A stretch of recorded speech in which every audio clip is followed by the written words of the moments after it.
Welcome in. It's Game Time Decisions with you on a Friday night on SportsGrid. I'm Kevin Walsh as we button up this week here. A big weekend of action coming, and we will hit on that throughout tonight's show. The college basketball world certainly starting to pick up. I do want to let people know, though, right here at the top of the show, that starting next weekend, not this, but next weekend, you're getting weekend Game Time Decisions hosted by myself right here on SportsGrid, which I am excited for to some degree. Wish we were doing this weekend because this college board is going to be excellent. But in March, we hit the ground running as, of course, we are approaching the NCAA tournament and March Madness, all stuff that SportsGrid will have you covered for in a major way. Let's open it up here, though, as it is a busy 2 hours for us, dominated by tonight's NBA slate.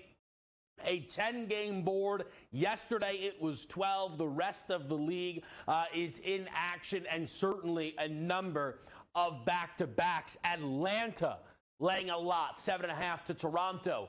Raps on the second leg. Both Cleveland and Philly are on a back-to-back. We are waiting on word as to whether or not Donovan Mitchell will be available for tonight's game. Certainly will be impacting the line. The big spread of the night is Oklahoma City laying 16.5 to the Washington Wizards. Certainly something we will be discussing here in just a moment. Clips on back-to-back laying nearly double digits against the Grizzlies in Memphis's first game since the All-Star break. Phoenix and Houston both go once again. The Suns drop that game to the Dallas Mavericks in Dallas. Luka, his usual fantastic self, nearly a 40-point triple-double, and the Mavs are red hot as any team in all of basketball. We'll bring our radio audience in. Appreciate all those who are here across the network, including SiriusXM Channel 159. Kevin Walsh with you on this Friday night. It's Game Time Decisions. We get Miami for the first time since the break with Jimmy Butler's first game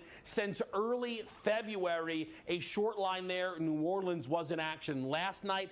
Denver on a back-to-back still laying a lot at Portland. The big game, no doubt about it, it is Milwaukee and Minnesota. A clean game here with a 4.5-point spread in favor of the home Minnesota Timberwolves. We've mentioned it. One final chance for you to potentially get involved with it is the over 50.5 updated wins for the Milwaukee Bucks, expecting Doc, Giannis, and Dame to produce much better regular season results than what they have through the first 10 games. Charlotte catching 13 in Golden State, and then the Spurs and the Lakers, a double-digit line in favor of L.A. The Lake Show expected to have LeBron James tonight. Anthony Davis is booked as questionable. It will be very interesting if we get yes LeBron and no Anthony Davis, because we've seen that already in San Antonio, and LeBron with the Lakers lost to Wemby and the Spurs in a game that AD did miss. 10 games again on tonight's slate. We will break down all of them.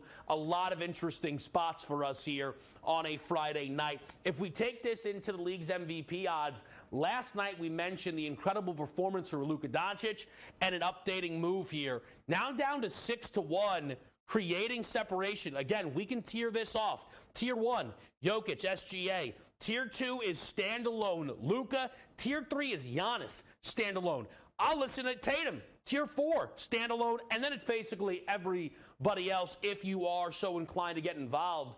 Luka Doncic will be a legitimate player in this race for the league's MVP because Jokic is not runaway this year. The Nuggets are the defending NBA champions, and record-wise, they are not living up to that billing. And I'm not talking about competing with the Celtics for the top spot in the entire league. The Nuggets right now are sitting, inside the top 4 in the West, but they're not even at the moment looking like they're going to challenge for the number 1 overall seed. So if seeding isn't going to be important, then potentially Luka's season could look impressive enough. He'll get a lot more credit for bringing Dallas up to a 5 or 4 seed than Nikola Jokic would. Expectations are different. Yes, I was a believer in the Dallas Mavericks relative to preseason expectations, something we talked a lot about over the summer on betting above the rim. But this is going to be a surprise for a lot of people if they can keep this momentum going. A 7-game win streak and a win streak that is impacting the odds in the Western Conference. If we shift over to the odds in not just the West, but the East as well. It gives us an idea of where things sit before things start to shift. We'll start out west. Plus 220 Denver, plus 240 Clippers. I'm going to stay consistent on this. People don't like it. I don't really care. I cannot believe anybody is betting the Clippers at this number. Prior bets, longer shots, longer tickets, hoping that they can be healthy in the playoffs, fine. Betting this team under plus 250 when you have no idea who's going to be available when the Western Conference playoffs start, I just can't possibly get there. 8-1 on OKC, at same number as Phoenix, 16 on Dallas. We talked to Brian Fonseca earlier this week, and he mentioned being interested in Dallas. If you were with us for our NBA preseason special, right on opening night, Mavs to win the West was one of the bets I placed. Looks a lot better than that Memphis ticket, no doubt about it, but I like what this Dallas team brings to the table. And they get in a series with any of those teams, they're going to feel like they have the best player, and they might be right. Quickly with the East, you still see this gap here for Boston on Milwaukee, and then Milwaukee and everybody else.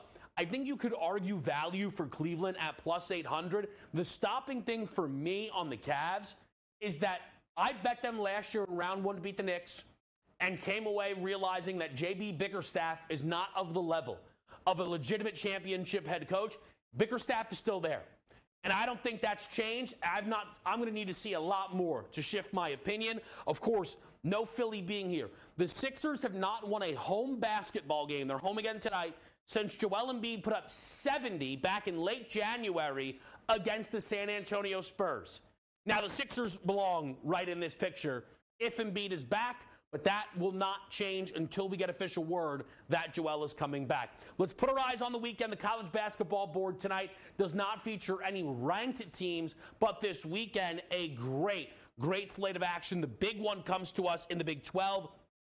Houston and Baylor. The Baylor Bears need this basketball game if they want any chance of winning the Big 12 regular season championship. The Cougs look like they're going to be a 2.5-point favorite. Big game in the SEC, a pair of top 20 teams. Kentucky hosts Bama. Kentucky favored marginally. 1.5 point, probably going to be your biggest total of the weekend. 178.5 is the look-ahead line there. And in the Big East, we've got Villanova trying to take down the UConn Huskies. UConn off that disastrous loss to, disastrous is strong. They did get rolled, though, by Creighton. That's going to be a bounce-back spot. A lot of people are interested in. Texas and Kansas. North Carolina goes to Virginia. I think that is one the Cavs certainly are going to be desperate for. We'll see if they can take out UNC. We'll put our quick pick on the board now, and that'll be the Washington Wizards plus 16.5. The Wizards are bad, real bad. They've messed up this Jordan Poole thing beyond belief. It is remarkable. It is what it is. But we just had the Thunder smash the Clippers. Hard to get up for this game. Too many points. We'll take them. Joe Madden up next.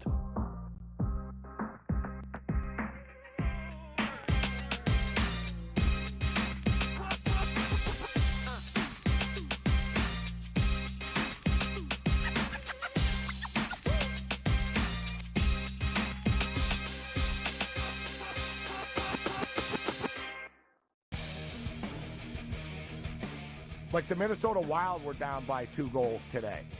They were down by 3 goals, actually, today at one point. And they came back and won. Like teams like, the Edmonton Oilers and the Coyote game went back and forth. The NHL really, you could argue, really is the best sport for in-game betting where you can pull the trigger on both teams. Sports Rage Late Night, only on SportsGrid. The Bostonian versus the Book.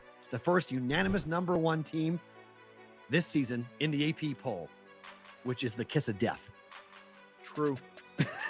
Right now, given what we've seen winning on the road in college basketball, it's a kiss of death to walk in there as a unanimous number 1 team in the country. Everyone says you're awesome. Everyone's telling you how great you are. And you go up against a coach, who has your number for the most part. The Bostonian versus the Book. Guess what? Rock fight alert. Rock fight alert. Look at this Missouri-Tennessee score at the under 16. 1-0 Missouri. What is that? Watched the entire Penguin game on Sunday. Been watching a lot of their games. I feel like we're seeing the end of the empire. There's talk of them maybe trading some big names. Game time decisions. Only on SportsGrid. I think you try to trade Mikal Bridges. I think he's someone that is a 3-and-D guy, can score, and his game is elevated since leaving Phoenix, even though his game has maybe regressed a little bit from last year. At the number 2 option, Mikal Bridges can fetch you, I would say, at least 3 first-round draft picks. If you're not going to contend with Mikal Bridges, do him right, trade him, do a full rebuild. Betting above the rim. Only on SportsGrid. It's smarter to be on SportsGrid. Your 24/7 sports wagering network. The early line. Magical and historic season in Lincoln, Nebraska continues. He is the best player in the NBA, but also in the biggest moments where the national media is watching. Newswire. Something that we have never seen happen before with one of the iconic coaches in the game. Pharrell Coast to Coast. The team covers. It's automatic. It's every time. Not sometimes. It's every time. Game time decisions. Luka is actually far more dangerous from 3 on the road this year than at home. This game here tonight, you may want to consider taking as many points as humanly possible. In-game live. Prime time. We got not 1, but 2 coaches fired systems in place. Sports Rage This Late sort Night. of has letdown written all over it. It's going to be hard to match the emotion that they played with the other night. It's smarter to be on SportsGrid.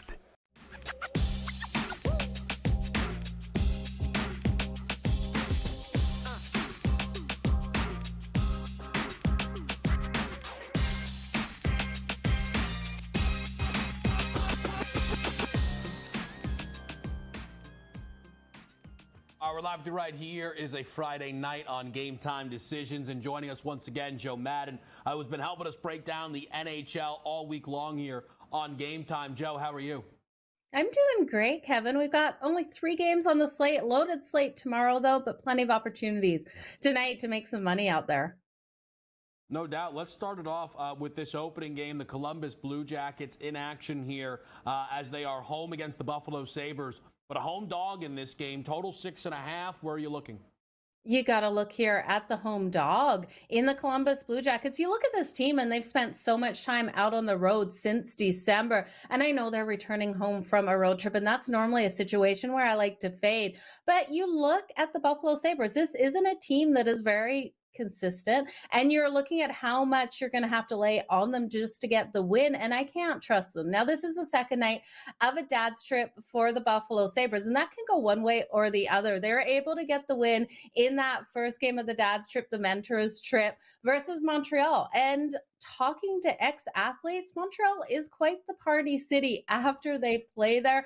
I think there's probably a little bit of fun happening. And when you look at these teams also, between the Buffalo Sabres and the Columbus Blue Jackets, they alternate wins and losses. So Buffalo was able to get that last win back in December, 3-2. And the Columbus Blue Jackets did push them to overtime. So I do think this is a nice situation with a home dog here in the Columbus Blue Jackets to be able to pull off the win, especially with the value we're getting. Now, there's been so many talks around trades, and the trade is coming up in early March, and Bon Jenner here has been playing absolutely outstanding since everything's been surrounding him on if he'll be traded or not. So looking at him for the anytime goal, we're getting so much value on him. He's at plus 165. And we look at him in his last 5 games, he has 5 goals and 8 points in those last 5. He wants to be traded probably, and he wants to go to a really solid team. So I do think you look at Bon Jenner to continue to roll here tonight. You could also look at Johnny Hockey, but Johnny Hockey's being hit or miss. I would look at his points rather than looking at the anytime goal.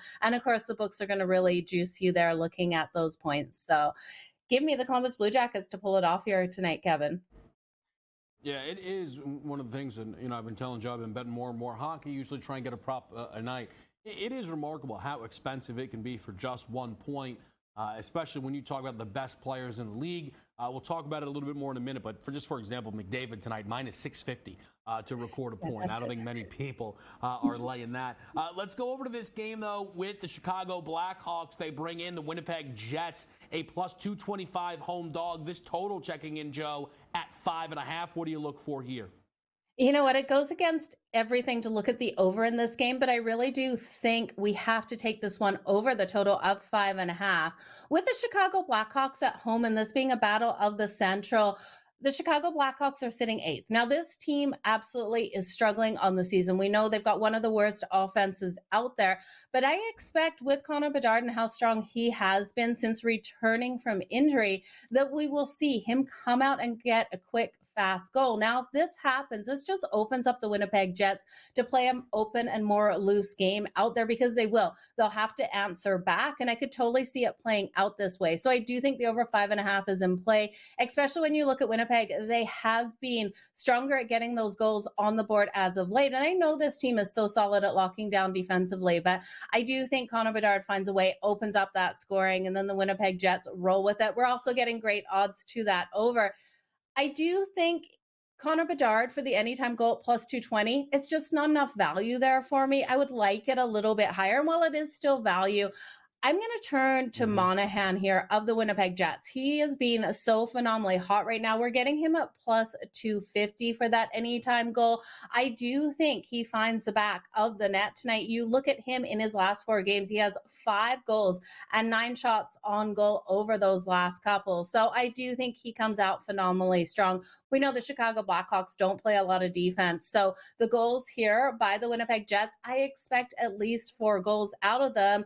And we only need 2 out of the Chicago Blackhawks, which is a lot to ask because looking at the Chicago Blackhawks versus the Winnipeg Jets, they've only in the last 4 or 5 meetings had 2 goals in one of those when they were able to get the win and a 2-1 win. But I do think this is an open night out on the ice. It's Friday night. I think the light is lit tonight of the lamp. Man, it's a really interesting night. Again, just going through the 3 games. And there's daily specials available. It's actually pretty remarkable.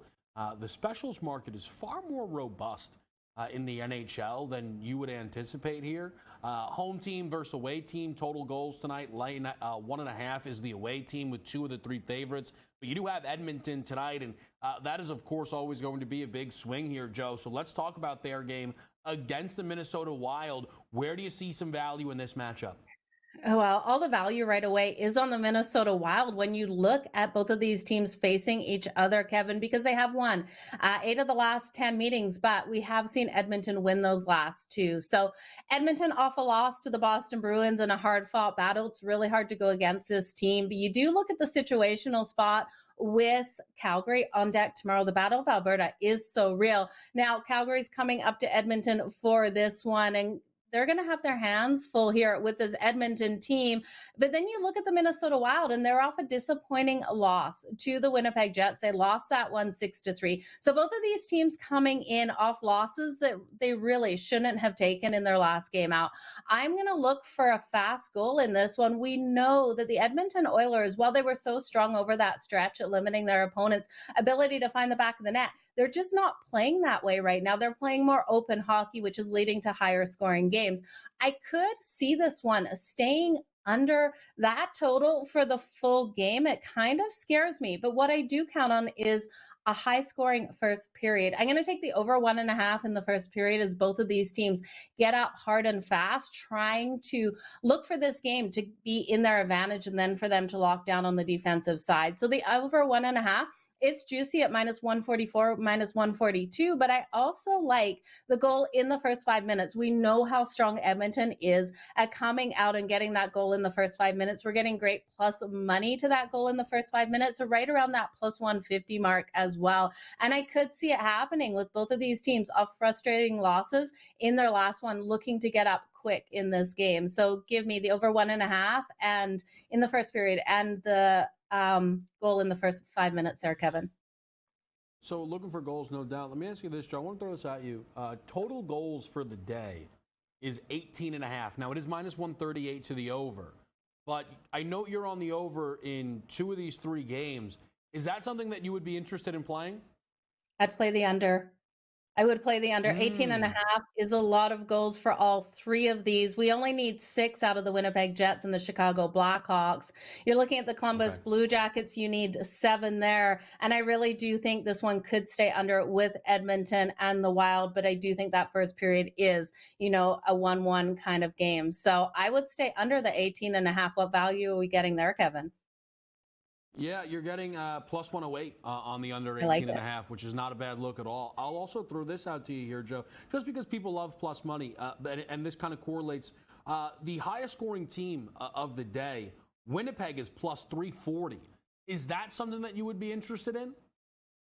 You know what? I really could see it. You look at the Chicago Blackhawks, and this team, while I do expect something out of them, they don't have a really solid defense. Their defense is allowing 32.6 shots on goal per game and an average of 3.53 goals per game. You also look at their kill is non-existent. The Chicago Blackhawks just will have a tough time containing the Winnipeg Jets with all their playmakers. This is a team that they've scored 6 goals in some of these games. You look at their last one versus the Minnesota Wild, and they put up 6. So I think with the value you're getting there all day, sign me up for that, Kevin. I'm going to go bet it when we're done here. What I think I'm going to bet, based off of Joe's breakdowns as well, though, and a little bit of my own, is I think I'm going to take home team goals plus 120 money line. Joe likes the upset here with Columbus. Edmonton, of course, is home tonight, coming off of a loss. Can the Blackhawks pull a stunner? Maybe. We might not even need them to if they can just keep it within distance. Joe, we appreciate it as always. Enjoy the weekend. Breaking down the card next.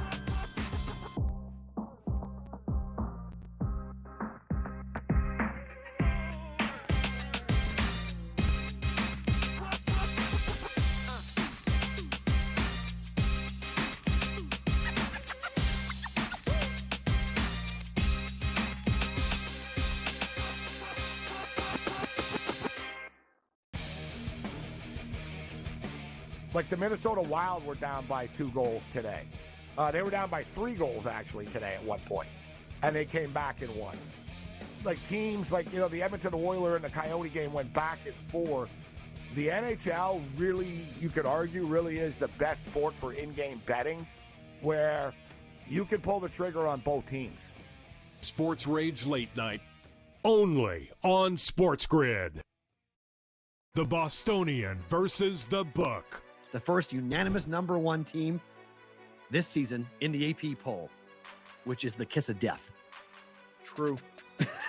Right now, given what we've seen winning on the road in college basketball, it's a kiss of death to walk in there as the unanimous number 1 team in the country. Everyone says you're awesome. Everyone's telling you how great you are. And you go up against a coach, who has your number for the most part. The Bostonian versus the Book. Guess what? Rock fight alert.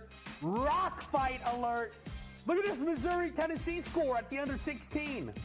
1-0 Missouri. What is that? Watched the entire Penguin game on Sunday. Been watching a lot of their games. I feel like we're seeing the end of the Empire. There's talk of them maybe trading some big names. Game time decisions. Only on SportsGrid. I think you try to trade Mikal Bridges. I think he's someone that is a 3-and-D guy, could score, and his game is elevated since leaving Phoenix, even though his game has maybe regressed a little bit from last year. As the number 2 option, Mikal Bridges can fetch you, I would say, at least 3 first-round draft picks. If you're not going to contend with Mikal Bridges, do him right, trade him, do a full rebuild. Betting above the rim, only on SportsGrid. It's smarter to be on SportsGrid, your 24/7 sports wagering network. The early line. Magical and historic season in Lincoln, Nebraska continues. He is the best player in the NBA, but also in the biggest moments where the national media is watching. Newswire. Something that we have never seen happen before with one of the iconic coaches in the game. Pharrell coast to coast. The team covers. It's automatic. It's every time. Not sometimes. It's every time. Game time decisions. Luka is actually far more dangerous from 3 on the road this year than at home. This game here tonight, you may want to consider taking as many points as humanly possible. In-game live, prime time. We got not 1, but 2 coaches fired systems in place. Sports Rage This Late sort Night. of has letdown written all over it. It's going to be hard to match the emotion that they played with the other night. It's smarter to be on SportsGrid.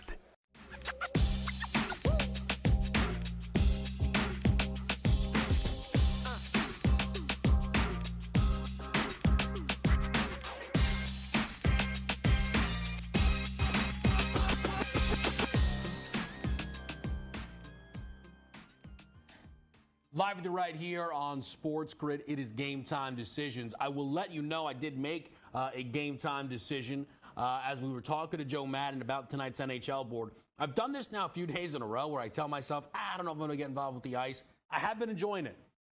It's kind of been an every other day type of thing, which means we would be due. Yesterday, Sid the Kid let us down. Should have paid the minus 140 for the assist. Should have, would have, could have. He only had the assist, did not get 2 points. Tonight we're going back to the 2 points category, plus 138. Leon Draisaitl, coming off of a pointless game and a loss against Boston, is absolutely fantastic. The last 2 times he's had a game without points, he's responded with 2+. Last 2 times this team came off of a loss, he has responded with 2+ as well. Last 3 times, in fact. So I really like Draisaitl tonight. Can do it with the assists, can do it with the goals. Obviously, one of the 5 best players in the National Hockey League. So we're going with his 2+ points at plus 138. Let's hit the NBA card tonight. Quickly, the only side I'm on is Washington, plus 16.5. I want to see if this number's moved at all because this has actually climbed up. Clearly, people are betting on this OKC side, but it looks like not anymore. This is down to 15.5. One of the things that jumped out at me right away is the fact this was a point higher than what Washington caught in Denver. You're talking about altitude. You're talking about a Nuggets team that is still booked so strongly on a nightly basis. To see this be a point higher was a bit surprising. Obviously, both of these teams on the second leg of a back-to-back, and I think that has to favor Washington. Again, this is a monstrous number here for Oklahoma City. If you look last night, Washington, by the way, goes to Denver, catch 15.5, no cover, lose by 20. Very rarely this year has this team lost back-to-back games by 20. Now, it certainly says a lot that it has happened a few times, but that is what you need here. You need this team to lose basically 2 straight games by 20-plus points. And they're actually very good this season covering numbers after a 20-point blowout. You've got Oklahoma City coming off of one of their best wins of the season. First game out of the break, they clearly were locked in for that matchup with the LA Clippers, separated in the second half. And I think this is a nice spot here for Washington to hang. Worst case scenario, they're down 24 heading into the fourth, and we need the backups to get us home. And I don't even think it's going to be that way. I think they can keep it competitive here tonight in Oklahoma City. Give me James Harden on a bounce back spot over 13.5 rebounds plus assists. Harden is coming off of his worst assist game of his Clipper career, which I thought was pretty interesting. Only 2 dimes in that matchup against Oklahoma City. But Harden has been absolutely fine on the second leg of a back-to-back. 4 consecutive games he's played without rest. He's gone over 13.5 rebounds plus assists. He's hit this in 5 of his last 6 games. He has been very, very strong in this market. And it's also, the reason why I'm not betting assists only is it's still 7.5. It's a heavy minus price. Bringing the rebounds in works for me. He's been much better in this category as the month of February, January came to a close. You started to notice the Harden rebound numbers really start to pick up. He mixed in a triple-double or 2. Was it 1 or 2? I know he had at least the 1 against Toronto. So we've seen this now from Harden here. So at 13.5 RA, that works for me. Let's get Jimmy Butler over 31.5 points, rebounds, and assists. Jimmy Butler was playing really good basketball before he had to step away from this team for personal reasons. And I'll be honest, I think there could be some extra motivation for Jimmy Butler coming off of he was away due to passing in the family. And Jimmy Butler is a narrative type of guy. Jimmy Butler is a mindset type of guy. And I think Jimmy Butler was only going to return when he was ready. And clearly he's ready to go now here out of the All-Star break in New Orleans. This Miami team needs to start piling wins together to get themselves out of, not the basement of the Eastern Conference, but a low spot when it comes to the Eastern Conference postseason race. This is a Miami team that had much higher expectations on it. And Jimmy Butler started to play much better ball before he left this team. His last 7 games, okay? And again, we haven't seen him since the 4th of February. 24.3 points per game, 7.9 rebounds, and 5.6 assists. A total of 37.7 PRA. I will tell you the reason, too, because you could play, and the overall numbers are a bit stronger on his points plus rebounds in that 7-game window. But Jimmy's last game was a triple-double, 11 assists. Game before that had 8 assists. So Jimmy's starting to pick it up across the board in all categories. Give me his PRA over the number. Give me Giannis over 27.5 points. Giannis on the road is something that we've talked about before on this show, and has stayed incredibly true with Doc Rivers still taking over. Giannis has gone over 27.5 points, which is his prop tonight, in 5 out of 6 road games with Doc, with the one loss landing at 27, which came against Portland, okay? And now that was because they lost, but it's just the idea. Here's the road games for Giannis. 29, 27, 48, 33, and 34. Those are his road games. And then he had a 35-point game against Memphis, the last one before the break. The home games, plenty of them have been lower scoring for Antetokounmpo, but on the road, where the asking price is always going to be more difficult, it brings the best out of Giannis. What I like about this as well is this is a spot where there is a bit of pressure on the Milwaukee Bucks. This would be a huge win for this basketball team. This would go a long way for Milwaukee being able to get the job done here on this number. And when you take a look at this Minnesota team, this group went into Milwaukee and smashed them. 129-105. Giannis was terrible in that game, scoring only 17 points. I know he shot 50% from the field. I don't care. For Giannis, 17 points, 7 assists, 3 rebounds. That is an atrocious game. 27 PRA for a guy whose prop is usually in the mid-40s? No way. That's not good enough. So you have a team that now has to hold Giannis under this number 2 games in a row, and you've got Giannis on the road where he's been significantly better, and a step-up spot as a whole for this team. I'm absolutely loving that spot there for Giannis. Let's also get Victor Wembanyama over 22.5 points. So Wemby's in an interesting spot. First of all, we have him in a bounce-back spot efficiency-wise, where he was held under 40% shooting last night against the Sacramento Kings. And that is just the 4th time since January Wemby's been held under 40% shooting from the field. The prior 3 times this has happened in the bounce-back game, he's gone over 22.5 points. But what also caught my attention on Victor Wembanyama, and I'm playing his over 22.5 points again, was the 31 minutes that he played against Sacramento was the first time he's played more than 30 minutes in the month of February. So I'm wondering if we could see an uptick here for Wemby in the second half. Now, you might say, well, he's on a back-to-back. And this is, by the way, and I didn't say this at the top, but we talked about it yesterday, about, we're still involved here, but maybe you lower the risk on some of these, and because there are certain things we have to figure out. Wemby's last game that he played on the second leg of a back-to-back was at the Orlando Magic, and he only played 23 minutes. He only scored 15 points. That is obviously a potential outcome here tonight, that they don't let Victor Wembanyama, go out there and play full force, despite the fact that this is a big game in LA against LeBron and the Lakers. But if you look at the last time Wembanyama played on the second leg of a back-to-back, where the game prior, he shot it at under 40% from the field, it was against the Minnesota Timberwolves. He played 30 minutes in that game and scored 23 points. So for me, I think this is a spot where I'm going to trust Victor Wembanyama to go over the 22.5.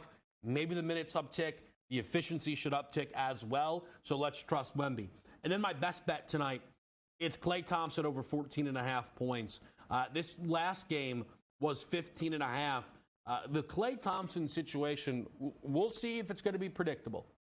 But so far, it has been the furthest thing from surprising if you look at Klay Thompson.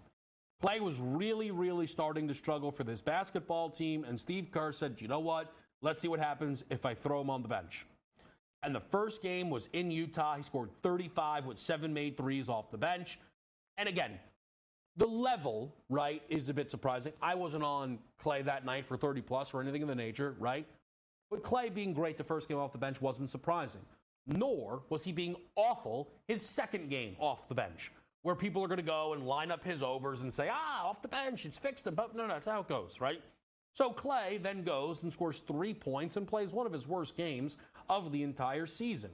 But if you go through and what we've seen from Klay Thompson this year, this number of 14.5, he's hit to the over in 8 out of 9 games played without rest this season. So he's been really good in this spot. Maybe it's something where it keeps Klay Thompson in a rhythm and certainly can help him bust out of a one-game slump, which he was in last night against the Lakers. I like that they're staying at home as well against the Charlotte Hornets here. Still overall a very poor defense. When Klay Thompson is coming off of a single-digit scoring game, he is 6-2 to the over, a points prop of 14.5 as well. So I think Klay Thompson is in a clear and obvious bounce-back spot here tonight to go over this points prop. He's obviously better at home, scores 17 a game at home. I know he started most of those games, but he's been more efficient overall, Klay Thompson, throughout his career at home. And I think you're going to get a nice spot tonight here against the Charlotte Hornets. To run this through one more time, Wizards plus 16.5, Harden over 13.5 PR, over rebounds plus assists, Jimmy Butler over 31.5 points, rebounds, and assists, Giannis over 27.5 points, Klay Thompson over 14.5 points, and Victor Wembanyama over 22.5 points. Still a lot more for us to get to here, though, on a Friday night. We're going to stop in with Adam Kaufman, get his picks for tonight's NBA slate. In hour number 2, Brady Cannon gets us an update on the Mexico Open. A lot of NFL talk with Joe Lisi happening here. It's Game Time Decisions.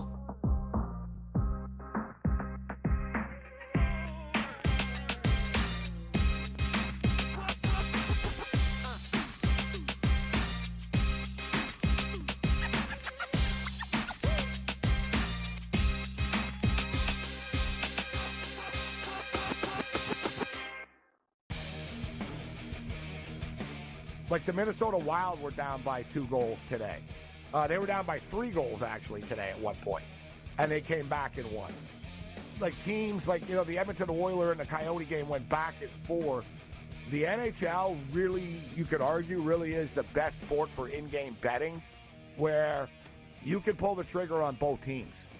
Sports Rage Late Night, only on SportsGrid. The Bostonian versus the Book. The first unanimous number 1 team this season in the AP poll, which is the kiss of death. True. Right now, given what we've seen winning on the road in college basketball, it's a kiss of death to walk in there as a unanimous number 1 team in the country. Everyone says you're awesome. Everyone's telling you how great you are. And you go up against a coach, who has your number for the most part. The Bostonian versus the Book. Guess what? Rock fight alert. Rock fight alert. Look at this Missouri-Tennessee score at the under 16. 1-0 Missouri. What is that? Watched the entire Penguin game on Sunday. Been watching a lot of their games. I feel like we're seeing the end of the empire. There's talk of them maybe trading some big names. Game Time Decisions, only on SportsGrid. I think you try to trade Mikal Bridges. I think he's someone that is a 3-and-D guy, can score, and his game is elevated since leaving Phoenix, even though his game has maybe regressed a little bit from last year. As the number 2 option, Mikal Bridges can fetch you, I would say, at least 3 first-round draft picks. If you're not going to contend with Mikal Bridges, do him right, trade him, do a full rebuild. Betting above the rim, only on SportsGrid. It's smarter to be on SportsGrid, your 24/7 sports wagering network. The early line. Magical and historic season in Lincoln, Nebraska continues. He is the best player in the NBA, but also in the biggest moments where the national media is watching. Newswire. Something that we have never seen happen before with one of the iconic coaches in the game. Pharrell Coast to Coast. The team covers. It's automatic. It's every time. Not sometimes. It's every time. Game Time Decisions. Luka is actually far more dangerous from 3 on the road this year than at home. This game here tonight, you may want to consider taking as many points as humanly possible. In-game live, prime time. We got not 1, but 2 coaches fired systems in place. Sports Rage This Late sort Night. of has letdown written all over it. It's going to be hard to match the emotion that they played with the other night. It's smarter to be on SportsGrid.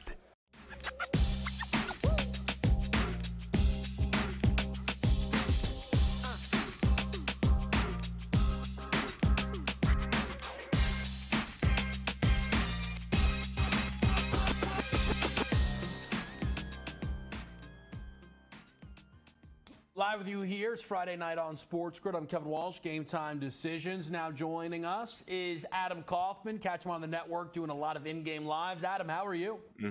Great, man. How you doing?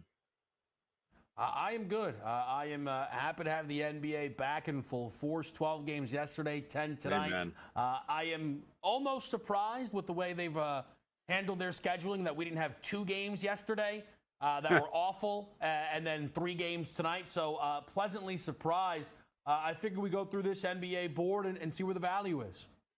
Yeah, absolutely. And one thing I think, I would definitely keep in mind, I would tell people out there betting, because obviously none of these games have started. Oftentimes it's a 7 o'clock Eastern start, 7:30 tonight. So you got a little bit more time to process everything we talk about, do your research, look for the best value when it comes to betting lines. But the fact that we have, of the, as you said, 10 games, 20 teams in action, 14 are back-to-backs, which, just requires sort of that extra layer of digging in when it comes to, all right, well, who's rested, who's healthy, who traveled, who's in an advantageous spot, who's not, who's got the quote-unquote scheduled loss, which team had, their starters played big minutes versus those that didn't yesterday. So there are just a lot of extra things to think about when you have a slate like this in front of us. It's obviously true, and I think a lot of bettors kind of have come accustomed to it. I think the interesting thing is the NBA. Adam, it's kind of our first time talking together, and I'm sure there'll be plenty more, but, 2 fans of the NBA. I just feel the NBA is never honest with themselves as far as the back-to-backs are the big problem that they have. And I think they are, again, putting this on display tonight with just running a bunch of teams out there on back-to-backs. And whomever is absent tonight, it won't be surprising. I won't really blame them, because it's very consistently the way things go. And, tonight, Donovan Mitchell's out. Now it's illness, right? That's not your typical rest management, whatever it might be. But the fact that Donovan Mitchell's out for the Cavs, that certainly shifted that line against the Sixers down to just 2.5. Well, and it's, kind of I guess a shame for me when it comes to closing line value, because this was one of the first plays in the NBA that I wagered on last night when lines came out. And I really liked Cleveland tonight in a bounce back spot. I had Cleveland last night just as part of a money line parlay. I like to screw around with those in the NBA, and obviously it's great when the chalk hits. That was a spot that if Donovan Mitchell had been out there, I was very comfortable with Cleveland winning that game at home against Orlando, a team that I view to be, not bad, obviously, but inferior to Cleveland at full strength. And when you take away, obviously, the Cavaliers' best player, they go out, they lose, but they only lost by single digits. I think it was 7, if I remember right. And granted, as you said, it wasn't injury management, which, by the way, my God, what a terrible excuse that players and teams themselves could have coming out of the All-Star break when you've already been off for a week. And we've got these guys that even participate in the All-Star festivities, be it any of the skill stuff on Saturday or the exhibition for whatever we want to chalk that up as. The guys aren't even breaking a sweat, but they play that thing on Sunday. But first game back out of the break on a Thursday when they haven't played since Sunday, and they're not even prepared, not even ready to go. They need to get ruled out for injury management, load management. It's disgraceful, to your point. But as far as Donovan Mitchell goes, as you said, illness, I thought, man, okay, fine. Back-to-back, though, there's a pretty good shot that he's going to play tonight. Obviously, it was a concern. We knew it wasn't going to be automatic, but I figured at least the percentages favored him being out there, and I liked Cleveland minus 3.5 a lot. And like I said, it was one of the first wagers that I placed. But, he gets ruled out. Advantageous, obviously, if you were either on the other side or you just waited to place a bet, even if you still like Cleveland, because the CLV isn't there. Can the Cavs still get the job done? They can, but, you'd be crazy to like them just as much. Yeah, and I think the line reflects that, though, right? It has continuously dropped. I actually think at this point now, they do become a bit more of an intriguing wager, because you can play their money line underneath minus 140. And this is a Sixers team that, here's the interesting thing. They've not won a home game since Embiid scored 70 on the Spurs. That was the last time Embiid played at home. Yeah. And, there's, one of the last times he played, period. Well, right. He only played a handful of games, maybe one more at Indiana, if that. But here's the interesting thing, Adam, again, as people say, look, these guys and their rest management. Embiid missed that game in Denver. everybody said, oh, see, look, this is a disgrace. Then he rushed back against Golden State. We haven't seen him beat since. And again, then he's completely out of the MVP race. In his absence, he's completely proven he is the league's MVP because they can barely win basketball games without him. But then when a 39-year-old LeBron, since the front end of a back-to-back, nobody can figure out why that's happening. And I just, again, stop booking back-to-backs. It's not that hard, Adam. It's not that hard. It's very obvious it is something that the players are going to continue to rally against. Why is it still a thing? Because how long are you going to stretch out the season? These teams have to play back-to-backs. They have to play, however rare, the occasional 3 out of 4 or 4 out of 5. They have to do it because, as it is, we start this season, obviously, right kind of in line with, a month after, 3 weeks after football. So it's the very beginning of October. And, there, as it is, the report dates because of overseas, whether FIBA tournaments or Olympics, when that's in session, if you will, everything gets pushed back in terms of report dates for players in the first place. And even now, with the finals, we go until mid to late June. I mean, how long are we going to do this? We're going to push the NBA into July. So unless you're going to shorten the season, which you're absolutely not going to do, because that's just, that's the almighty dollar. That's broadcast rights, that's marketing, it's ticket sales, it's concessions, it's everything else for the venues. There's just no way that's going to happen. No, it's not going to get longer like football, but it's definitely, we've had this conversation for years with Major League Baseball. Seasons, even though you could certainly stomach it, a 75 or even 72 game season in the NBA, chopping it by an eighth, somewhere in that vicinity, makes a lot of sense, but it's just not going to happen. And so the only way to sort of fit it into the calendar, every damn sport, Kevin, wants to be year round at this point in time. And for the most part, in terms of the news cycle, they all are now. But you can't have the games be year round. Major League Soccer already feels like it is. I know I'm dovetailing here, but that, their playoffs end, and I swear to God, they're back at training camp getting ready for the next season inside 3 weeks for the teams that go all the way to the championship round. You can't do that with basketball. These guys, as much as they're paid, as much time off as they got to have an off season. And so if you're going to eliminate back-to-backs, the only way to do that is to shorten this, is to either elongate the season or shorten the number of games, and neither one of those is going to happen. So they're definitely, look, they sometimes talk about shortening it. I tend to agree that's probably not going to happen money-wise. My thing is, it doesn't have to be year-round, but it's not like the NBA runs up against the NFL season, because we all know that's what they can't have, right? They're not going to run up against the NFL. But the NBA ends, and then they pass the baton off to Major League Baseball, who has no idea what the hell to do with it. I mean, that's just the reality of it. They could run into July. I'll tell you what, I'd be much happier if I had NBA basketball in July.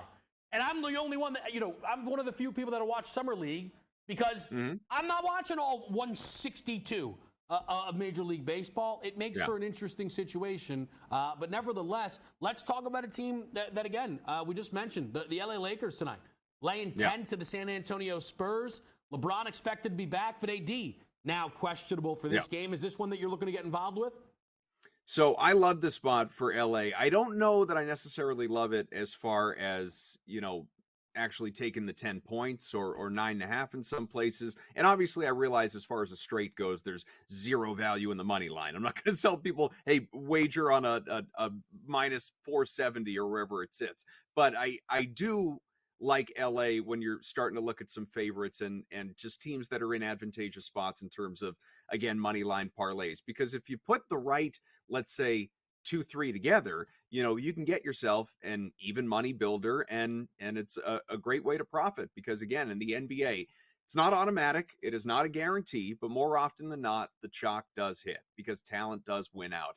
And this is one of those things that I was doing a show last night, and I was attempting to manifest this thing at halftime of that LA game against Golden State, when the line at that point in time was even a little less or more advantageous for LA than it sits right now, because I just looked at it and said, okay, so go out, fall apart, lose this game. And at the time, it was basically a 2-point game. And then Golden State had the late run to close out the half. But, lose this game, State pull away, get the job done. LA bounce back spot. LeBron comes back, as you talked about. Wasn't thinking a whole lot about AD, but honestly, they can still win a game without AD against, Wemby and company on the other side, because the Spurs, the irony is I lose both ways, because this is the only two futures unders that I bet in the NBA this season were the Spurs and the Lakers. So either one hurts me just a little bit.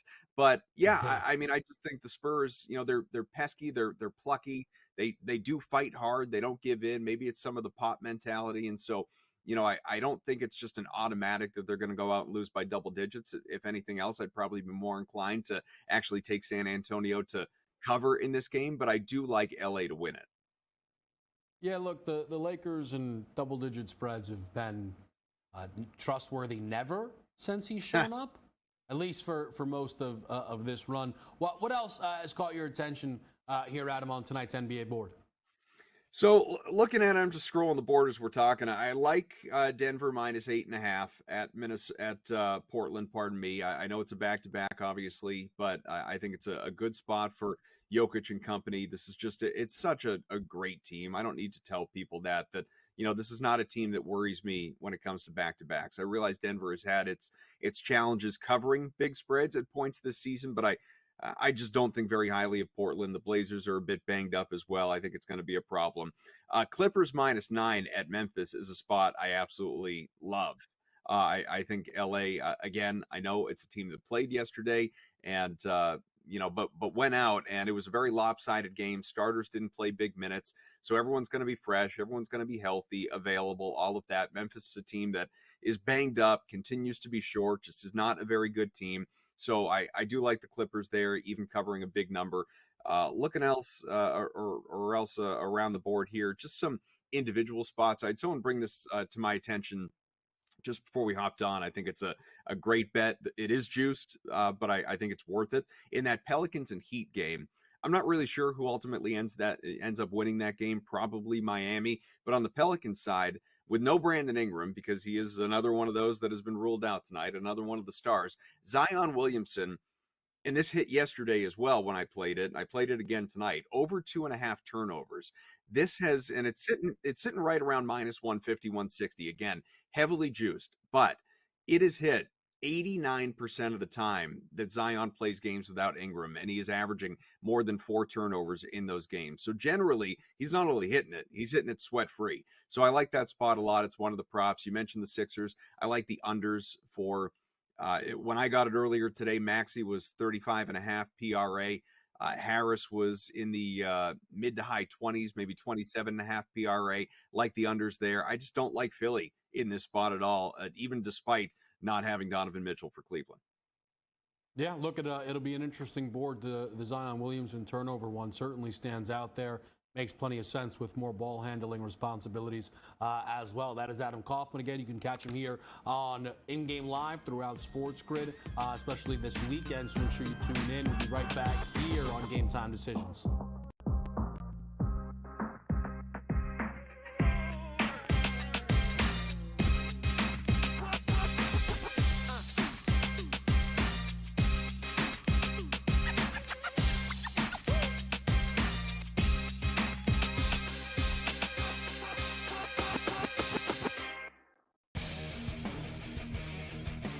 Like the Minnesota Wild were down by 2 goals today.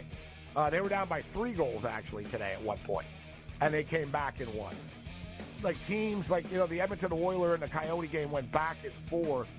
The NHL really, you could argue, really is the best sport for in-game betting, where you can pull the trigger on both teams. Sports Rage Late Night, only on SportsGrid. The Bostonian versus the Book. The first unanimous number 1 team this season in the AP poll, which is the kiss of death. True. Right now, given what we've seen winning on the road in college basketball, it's a kiss of death to walk in there as the unanimous number 1 team in the country. Everyone says you're awesome. Everyone's telling you how great you are. And you go up against a coach, who has your number for the most part. The Bostonian versus the Book. Guess what? Rock fight alert. Rock fight alert.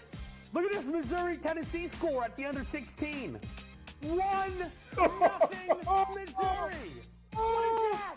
Watched the entire Penguin game on Sunday. Been watching a lot of their games. I feel like we're seeing the end of the empire. There's talk of them maybe trading some big names. Game time decisions. Only on SportsGrid.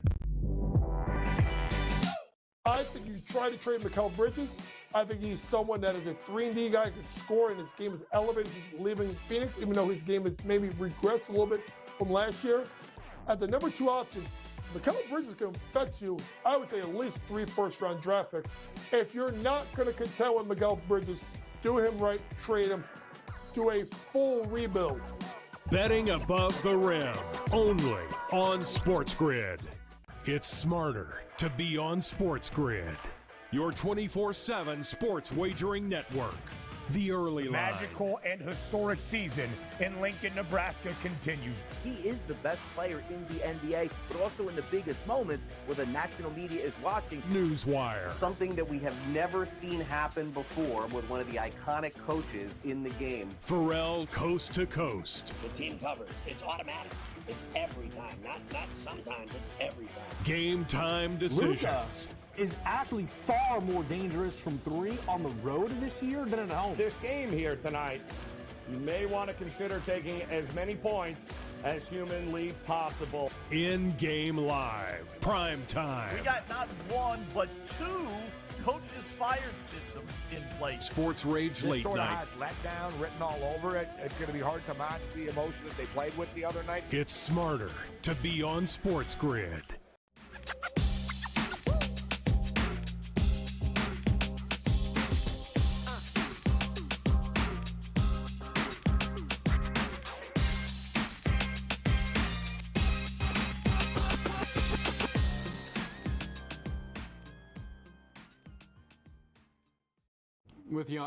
With you here on sports, I got to tell you, folks, Friday. It looks like I'm at the end of the week. It's all good, though. We're happy to be here. We've gone through the NBA board.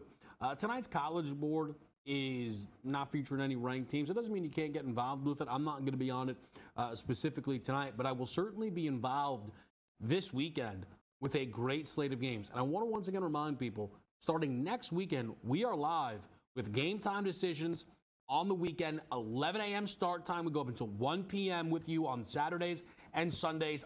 Wednesdays and Fridays, Game Time will not feature myself. Should be Joe Ranieri stepping up and in for people. Joe obviously did an excellent job all year long on Wednesdays, tacking on Fridays.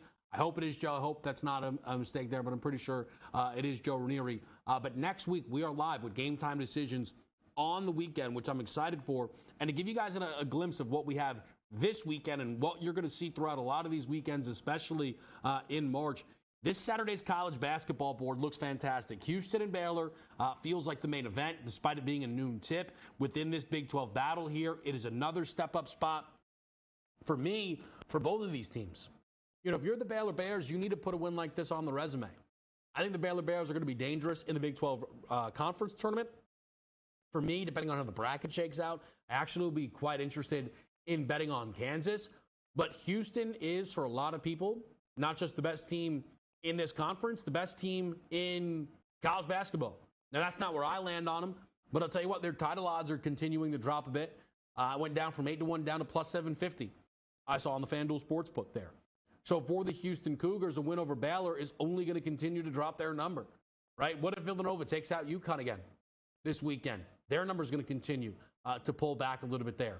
But I was also having an interesting conversation this morning or this afternoon with Donnie Wrightside on Moneyline, and a couple of national title futures that he's circling up, teams that he think can legitimately make a deep run, wants them to lose now and present more value, which I do think is an interesting notion. Again, something we'll keep our eye on. Let's send it over to Donnie and Ben. We'll get a best bet for them at the top of the hour after this quick break.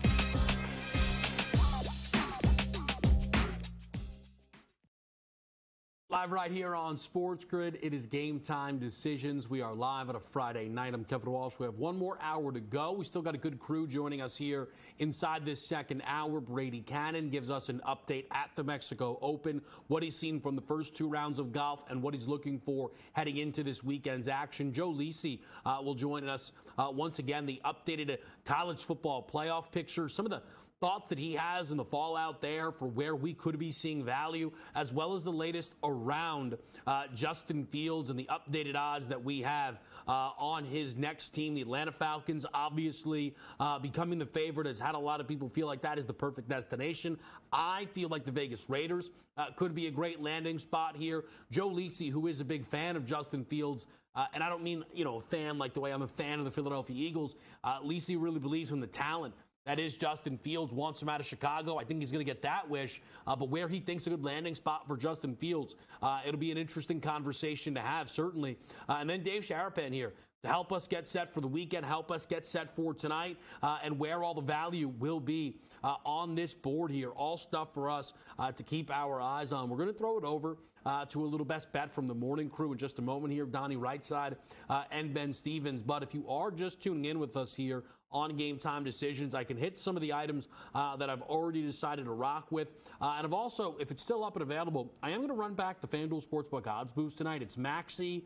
Who else do we have inside that fold there? Trae Young and Kawhi Leonard, all for 20+, which works out for me nicely because we hit the Luka, Devin Booker pretty easily within the first 3 quarters last night. And I know that a lot of people out there like to bet odds boost, myself as well. So we're getting it 2-1. So we're going to be involved at that price on the FanDuel Sportsbook odds boost tonight. Let's bring our radio audience into the fold here. We're with you on Sirius XM channel 159 and all across the Sports Grid network. I'm Kevin Walsh. It is Game Time Decisions. But let's throw it over to Donnie and Ben from the morning crew and get a best bet from them.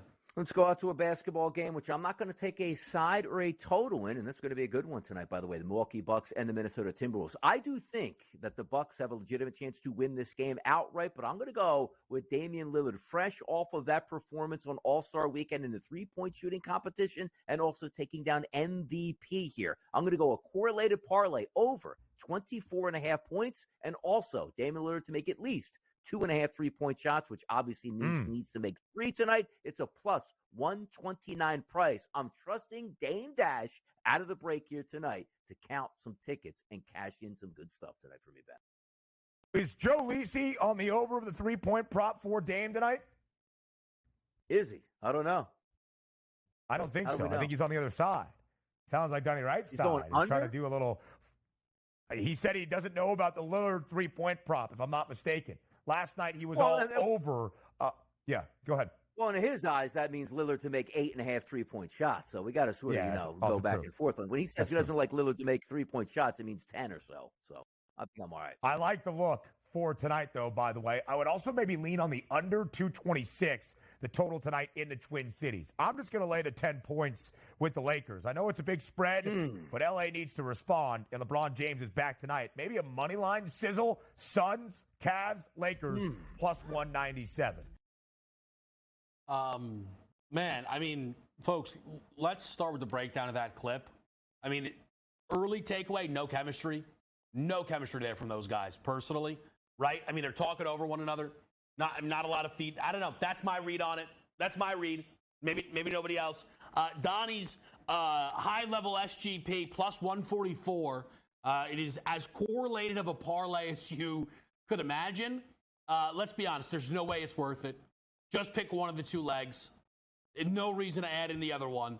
But that's all right. And then Ben laying the number with the Lakers. But it looks like Lakers money line is really the sizzle play of the night across the Sports Grid network. Minus 480. There you go. Lock it in and make it happen. I will let people know, NHL-wise, okay, we talked about this with Joe Madden. We're looking for some value. I bet home team goals plus 120. So it is basically all 3 home teams today against these road teams. Who are we getting at home? Well, we're getting 2 home dogs. Okay, that's Columbus and that's Chicago. That's why the away side is favored. But first of all, we do get home teams, right? We get an upset. That's going to be massive in our favor. Now, the other thing we get, though, is the Edmonton Oilers with the best offense in the National Hockey League at home tonight, it makes a big difference here. And for me, at plus 120, I like that. I like Edmonton being off of the loss. And I think either Columbus, who Joe Madden likes, or maybe even the Chicago Blackhawks could pull off the upset. Joe mentioned a potential under on the overall board, which is 18.5, but also Winnipeg at plus 340 to be the highest scoring team in the National Hockey League tonight. All stuff for us to keep our eye on. The college basketball board getting underway here. Kent State Akron is already deep in the mix. It is another Mac Daddy Maction night. And of course, that is the MAAC because we show respect here on this show. NBA-wise, in case you've missed the picks, we're going to get into these a little bit more throughout the night. But we have points props for 3 different players. Giannis Antetokounmpo over the 27.5, which is in that game that Donnie broke down there. But I think that Giannis continues to step up for this team on the road. Over this in 5 of 6 road games with Doc as the head coach, with the 1 miss coming on a 27-lander. He played this Minnesota team and only scored 17. I think it is tough to hold a guy like Giannis underneath a number like that in consecutive games. So give me Giannis Antetokounmpo over 27.5 points. Give me Klay Thompson over tonight on a 14.5 points prop here. I think that is absolutely a perfect look at a bounce back spot where he only scored 3 last night against the LA Lakers. In the game that Ben mentioned with the Lakers and the Spurs, I'm on Victor Wembanyama over 22.5 points. I know we worry a bit about the minutes, but he played a month-high minutes last night against Sacramento, coming off of a game where he shot it at under 40% from the field. I think Wemby is in a clear and obvious bounce-back spot against these LA Lakers, so I'm taking him over the 22.5. I'm taking Jimmy Butler over 31.5 points, rebounds, and assists. Jimmy was on a tear his final 7 games prior to needing to step away due to personal reasons from the Heat, but was averaging 37.7 PRA in that run. I think he gets right back to it here against the New Orleans Pelicans. I think the Heat could be a play-on team. I like them tonight in that game up against New Orleans. I like Harden over 13.5 rebounds plus assists. He's coming off of his worst assist game as a Clipper. Let me find out what his double-double price is as well, because I'm thinking about playing that number here against Memphis. We know this is a team that they can beat up on. The points portion of the double-double for James Harden should not be much of a worry, if at all. Let's get eyeballs on this number here. Where is this game now? Harden, plus 205. Could be better. Could be better at plus 205. We'll see if we can find better. And then we're also on the Washington Wizards plus 16.5 against the Oklahoma City Thunder. I think this is a sell high spot on OKC. Brady Cannon joins Game Time Decisions next.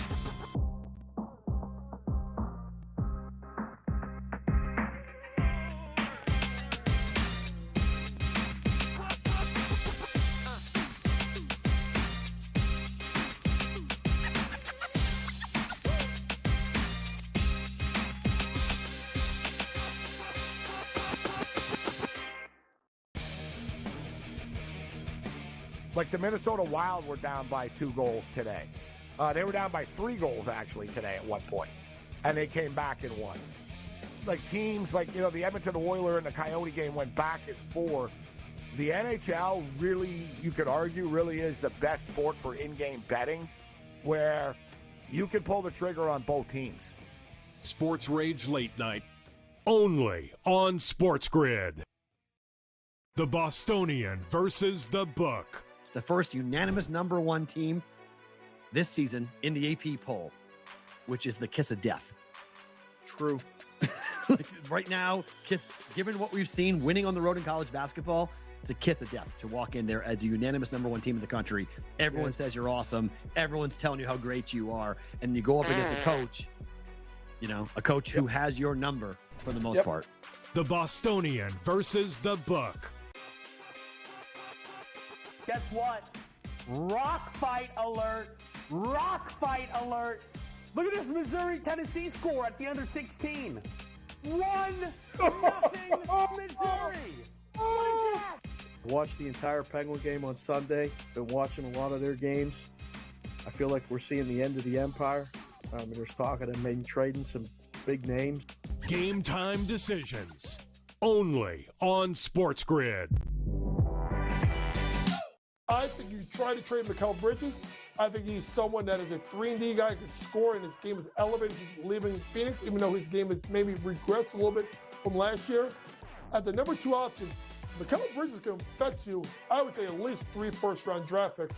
If you're not going to contend with Mikal Bridges, do him right, trade him, do a full rebuild. Betting above the rim. Only on SportsGrid. It's smarter to be on SportsGrid. Your 24/7 sports wagering network. The early line. Magical and historic season in Lincoln, Nebraska continues. He is the best player in the NBA, but also in the biggest moments where the national media is watching. Newswire. Something that we have never seen happen before with one of the iconic coaches in the game. Pharrell coast to coast. The team covers. It's automatic. It's every time. Not sometimes. It's every time. Game time decisions. Luka is actually far more dangerous from 3 on the road this year than at home. This game here tonight, you may want to consider taking as many points as humanly possible. In-game live. Prime time. We got not 1, but 2 coaches fired systems in place. Sports Rage This late sort of night. has letdown written all over it. It's going to be hard to match the emotion that they played with the other night. It's smarter to be on SportsGrid.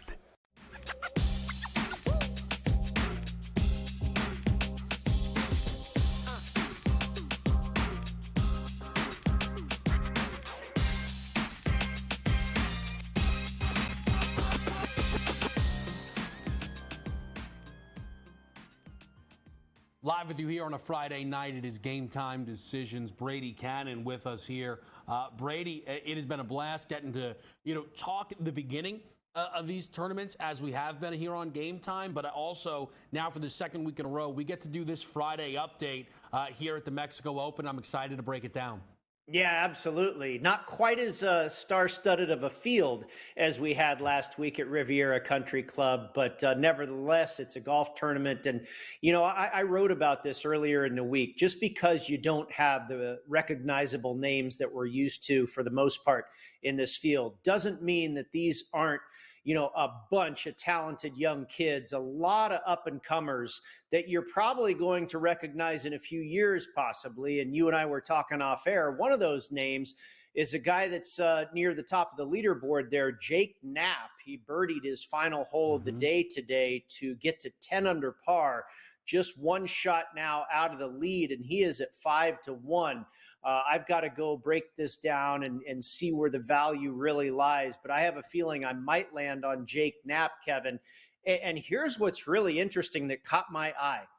He is second in this field right now for strokes gained off the tee, and he is second for strokes gained approach. So his ball striking has been tremendous, but he's 101st in this field for strokes gained around the green, and he's 58th in putting. So if this guy's ball striking continues the way it is, and his putting and his work around the greens improves, which is likely to happen, that's why I like the thought of this guy going on to possibly win this tournament. And you and I have talked about this before. Putting is volatile. You can be real hot with the putter one day and real cold the next. So if he's got 2 days or 2 rounds in the books and he's got a relatively lukewarm putter, if his putter goes the other direction and starts to get hot over the weekend, this guy could be your champion. And I think he's now just dropped, since we've been talking here, down to 4-1. So it looks like he's certainly making way. But I want to talk about the gap or the difference. In last week, we did the check-in at Riviera, and it was minus 165 for Patrick Cantlay to win the tournament, and a huge gap. I think, who was Buddy that was in the second spot? His name is escaping me, but I think we were talking like 12-1 or so on the second closest golfer, right? I mean, an absolutely huge gap there. We now look at this board, and just where I'm looking now, Jake Knapp, 4-1, Matt Wallace here is plus 450, then we have 2 other golfers at 5-1, Brady. How do you approach such a clustered board at the top? Does that provide you more opportunities? Yeah, I think it's definitely more opportunities because you're not having to, like with Patrick Cantlay last week, you're getting pretty decent plus money for maybe, possibly 30 guys deep on this board. It's like the top 10 here, Kevin, is like 25, 30 guys. There's like 20 guys almost that are tied at 6 under par. So, I think I would not pay attention to anybody that's worse off than 6 under par. And now it could happen, but you've got so many guys, like you say, it's such a log jam.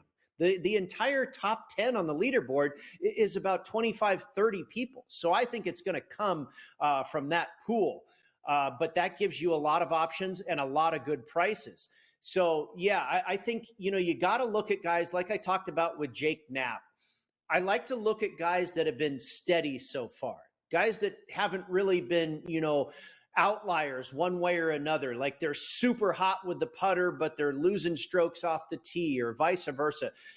I want to look at guys that have a pretty, even keel stat line and especially the putting. And with Jake Knapp, in his case, really good, just about everywhere except for on and around the greens. And like I say, that's a skill set or an area that can revert back to the norm or the mean, and that could very well happen. So I think when you're handicapping this field, I would look at guys that, are steady or guys that are doing really well but not putting well, because putting should improve over the course of the 4 days.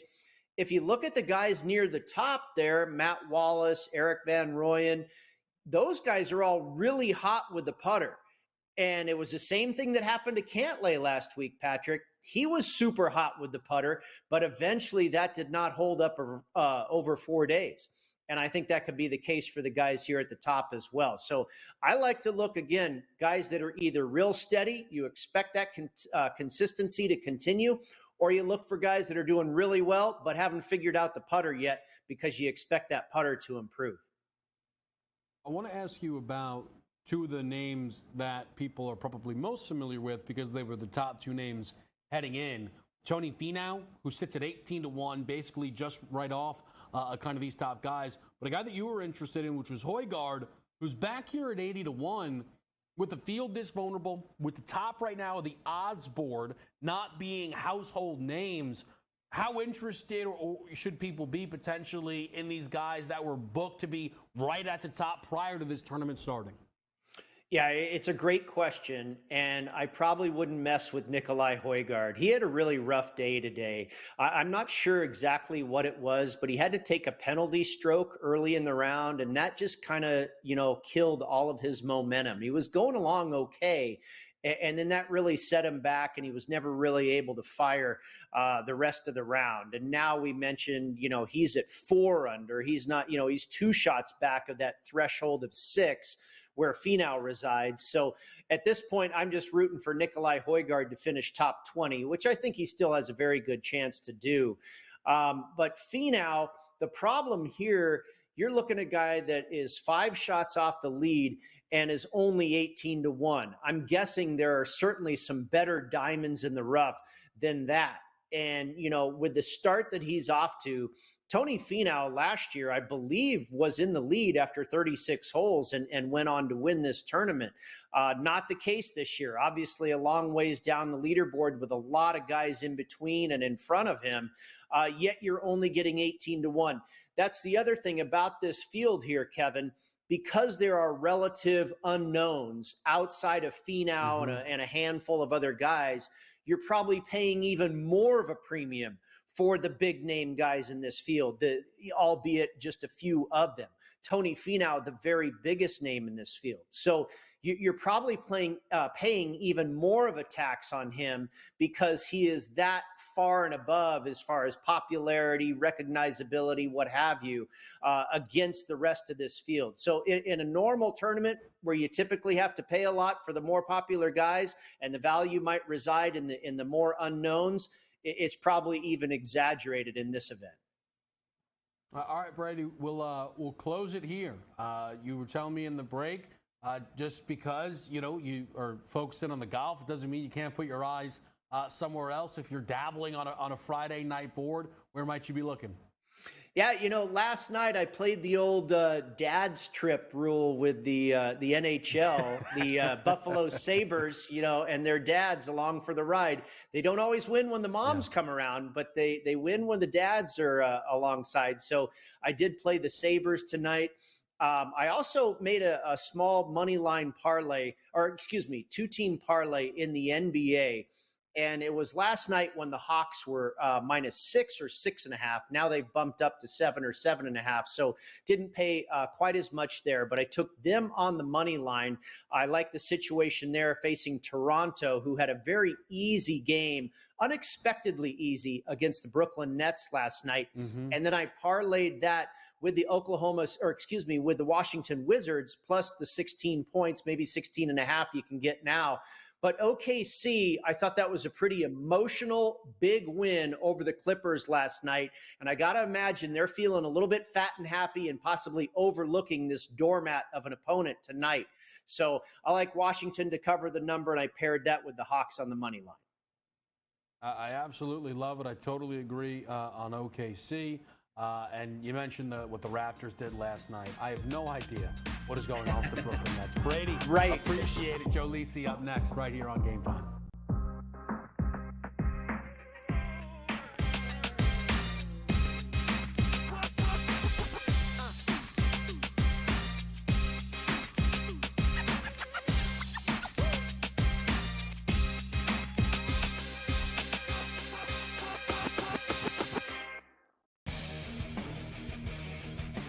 Like the Minnesota Wild were down by 2 goals today. They were down by 3 goals, actually, today at one point. And they came back and won. Like teams like, the Edmonton Oilers and the Coyote game went back and forth. The NHL really, you could argue, really is the best sport for in-game betting where you can pull the trigger on both teams. Sports Rage Late Night, only on SportsGrid. The Bostonian versus the Book. The first unanimous number 1 team this season in the AP poll, which is the kiss of death. True. Right now, given what we've seen winning on the road in college basketball, it's a kiss of death to walk in there as a unanimous number 1 team in the country. Everyone says you're awesome. Everyone's telling you how great you are. And you go up against a coach, a coach who has your number for the most part. The Bostonian versus the Book. Guess what? Rock fight alert. Rock fight alert. Look at this Missouri-Tennessee score at the under 16. 1-0 Missouri. What is that? Watched the entire Penguin game on Sunday. Been watching a lot of their games. I feel like we're seeing the end of the empire. There's talk of them maybe trading some big names. Game Time decisions. Only on SportsGrid. I think you try to trade Mikal Bridges. I think he's someone that is a 3-and-D guy, can score, and his game is elevated since leaving Phoenix, even though his game has maybe regressed a little bit from last year. At the number 2 option, Mikal Bridges can fetch you, I would say, at least 3 first-round draft picks. If you're not going to contend with Mikal Bridges, do him right, trade him, do a full rebuild. Betting above the rim, only on SportsGrid. It's smarter to be on SportsGrid, your 24/7 sports wagering network. The early line. Magical and historic season in Lincoln, Nebraska continues. He is the best player in the NBA, but also in the biggest moments where the national media is watching. Newswire. Something that we have never seen happen before with one of the iconic coaches in the game. Pharrell Coast to Coast. The team covers. It's automatic. It's every time. Not sometimes. It's every time. Game Time decisions. Luka is actually far more dangerous from 3 on the road this year than at home. This game here tonight, you may want to consider taking as many points as humanly possible. In-game live, prime time. We got not 1, but 2 coaches fired systems in place. Sports Rage This Late sort Night. of has letdown written all over it. It's going to be hard to match the emotion that they played with the other night. It's smarter to be on SportsGrid.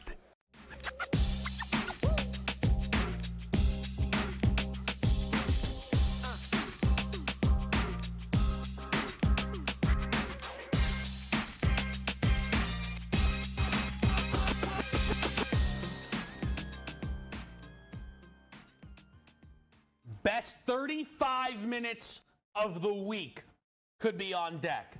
And has nothing to do with anybody other than John Grill. Made it peanut butter and jelly, just dominated it during the break. I feel great. Joe Lisi's here. How are you, Joe? I started to panic. I thought I said it was only one segment. They got me for two. I wasn't sure when you said 35 minutes. I started to sweat inside. No, I can never get Joe Lisi for two. No, please. Lucky to get you for two this week. I don't know. You gotta talk to my assistant. I don't know. We gotta see. I'll put you in the Rolodex. All right, yeah, that works for me. Look, all right. There's a lot to talk about. But I actually want to start with this, and I want to go to there always is, Joe. Okay. College football world. I know you've been talking about this throughout the week on Coast to Coast, but I want to get your thoughts here on game time decisions with the finalization of this format. And we're going to be getting the 5+7. Do you like this format? I mean, we knew expansion was coming. How do you feel about the auto bids? I like it. I like the current format, and the fact that the Pac-12 is dead and buried. That's another reason why the 5+7 works out. It's going to be a little bit more difficult, at least in my opinion, for your team like Notre Dame. I think there isn't potentially margin of error because they are an independent. We could have that conversation whether you agree or disagree. But I like the current format. The one thing I don't like, Kev, is that we haven't even done the 12 team, and now they're already talking in 2026 about the 14 team. I mean, like, can we get one season under our belt to let's see how this plays out? I will say, because I have already throughout on the radio side dove into this a little bit more in detail, is that, the win total perspective versus the more macro approach about some of these teams cracking the playoff or winning a national championship, to me is how I'm going to play it. There really isn't a lot of margin of error in terms of the win totals. I believe there's more value in terms of the broad-based bets. So I agree. I'm not worried about win totals right now. We'll get there, right? But what the market that I'm going to be most excited for, Joe, is going to be the make-miss college football playoff market, because this is going to be a big challenge for odds makers. Now, unfortunately, and you know this very well, Joe, but sometimes I know you don't care. If you find a team that you trust, you're going to back them. But they basically book a bunch of unfair numbers, right? There's 12 spots. We're going to get like 15 teams with a minus number to make the college football playoff somehow, right? Sometimes that's how it goes. But I think that's where we can find a lot of value on some of the yes, on some of the no. But I've mentioned this throughout the week here on the show, and I thought it was interesting. But Ben Stevens, of course, who rounds out college football today with myself and Joe, Lisa, the at-large bids, all of them, if you use the national title market, went to either the Big Ten or the SEC. Right. I don't know if it's going to really play out that way with all these teams picking off one another. It might not, but, early on, that's where the value comes in, right? Because of the strength of schedules. If you have, let's just use LSU 10-2 versus an 11-1 Tulane team, more times than not, depending upon how those two losses look, they're going to get probably the benefit of the doubt unless Tulane or a group of five has a dominant Power 5 type of schedule. Now, I will say this in regards to the yes and the no, you're right in regards to maybe potentially picking off value, but just look at the top, I want to say 20 teams, right? Where if you look at the odds board for the national championship, there's about 20 to 21 teams that have a price of 70 or less, right? Shorter than 70-1. That's so much greater, almost by double the field of what we've seen in recent years. Remember last year, you had Florida State, I believe, at 18 or 19-1. You had Notre Dame in that 30-1 area, but then it just dropped off a cliff after that. Oklahoma, right? After that, it became like 100-1 and greater. You're not going to see that anymore because of the potential for some of these teams to have a loss or two and still crack the college football playoff. So the books aren't going to give you a 200-1 number on a team in the SEC or the Big Ten that potentially could get back in the mix because of strength of schedule. They don't want to be obviously exposed and mitigate risk that way. So that's where you get some value. And that's where they're not giving you great value for some of these Power 5 teams. I think for me, early look, if I was to make one bet right now, and I'm just telling you this, folks, Joe at this moment knows way more about where these teams are than I do because he keeps his fingers on this. We'll talk more in June, July, but it would be Clemson at 30. Yeah. Because they're the second ACC team, Joe. Like if you look at 30, Missouri, Tennessee, A&M at 40, USC at 40, it's so crowded. The pathway for Clemson to get there, the pathway for Clemson to get that round one bye, they only got to get through Florida State. From an odds perspective, Clemson was a team that jumped out to me. Yeah, Clemson has value, but keep in mind, week 1, they open with Georgia. So that is Not where. good. Okay. All right, so August 31st. I will give you a dark horse that I know you're going to buy into. And I looked into this on the radio side last night. And the reason why is they have a dynamic quarterback in KJ Jefferson. UCF has a total in terms of wins of 7.5, Kevin. You know who they open up with? I think Norfolk State and UTEP, or two FCS opponents, Sam Houston and Norfolk State. They then have an easy schedule where they could be potentially 10-2 in the Big 12 because the schedule is light. They have a quarterback in KJ Jefferson, just like John Rice Plumlee, that could take games over. And Gus Malzahn, a coach that obviously coached in the SEC, so second year in the Big 12. If they go 10-2 and are a conference champion in the Big 12, they have great value. Keep an eye out. Look at their schedule. That's what I'm talking about in terms of value for some of these teams. It's crazy. It really is. The Big 12 is going to present that value. I will also just say this, okay? I actually never knew where KJ landed until right now. I never even knew where he landed. I didn't know until about a week ago. We talked about it because he was in, he was out, he was in, he was out. But that is a perfect fit for him. And now when I look at the schedule, I looked at it last night. It is so light. It is ridiculous. I mean, it's a good start. Going to Florida as well. Winnable SEC game could be a huge boost. I like where your head's at. Closing with Utah at home. I like where your head's at. Let's go from one quarterback, KJ Jefferson, to another that you love. That's Justin Fields. I know you're a believer in his talent. He has been a big part of the conversation this week about not wanting to be kind of wear down with the where am I going? I think he knows he's leaving Chicago. I know you want him to leave Chicago. I saw Atlanta the favorite at -130. Do you have a read right now on where Justin Fields is going to land? Well, the favorite, the reason why is because, he did start his career in college at Georgia and transferred out. So the Georgia ties are always there. I mean, if I'm Atlanta, I try to pull that trigger as quick as possible, especially with Raheem Morris. Now, hopefully, the defensive side of the ball gets better, but there's playmakers there. So, that would be my sell if I'm Atlanta. I don't know if Chicago would part with him to Atlanta. What are they going to offer? Let's see. But, I mean, there's a handful of other teams that potentially could be in the mix. The Steelers, I think, are still potentially in the mix. I tell you what, if I'm the Giants, I would trade Daniel Jones for Justin Fields in a heartbeat. I tell you what, you want a backup quarterback, Chicago? Take Danny Dimes with the neck injury. We'll take Justin Fields and have him in New York. But we'll see how this animal plays out. He's definitely a talent. He's definitely a quarterback that will be in the top 10, I believe, in the right offense because of his versatility. But you got to coach him up and you got to put playmakers around him. For me, I like Vegas as a landing spot. I think it's the right head coach in Antonio Pierce. Right. For him specifically, Davante Adams obviously gets him a high-level number one wide receiver. I don't think Davante is in the discussion for the best receiver in football anymore, Joe, but he's still inside that top 10 for me. I would like to see that potentially be a Justin Fields landing spot. I know I'm not giving you enough time to expand on this. We'll have time as we get closer. But at the moment, Drake May is booked as the favorite to go second overall in front of Jaden Daniels. Do you think that's how it plays out?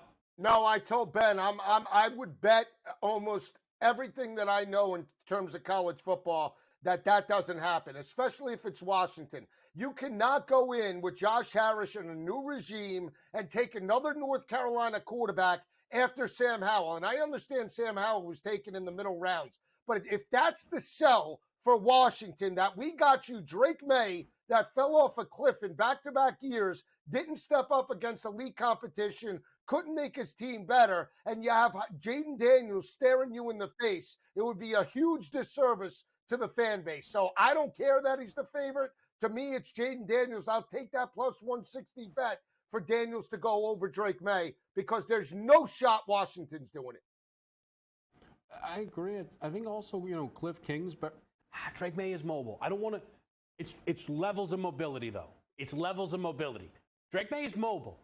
Ironically enough, Drake May's mobility is not like that much different, maybe than like a Kyler's. Drake May can move. It's Jaden Daniels is a different level of mobility. Right. I could see Cliff Kingsbury being super interested in that.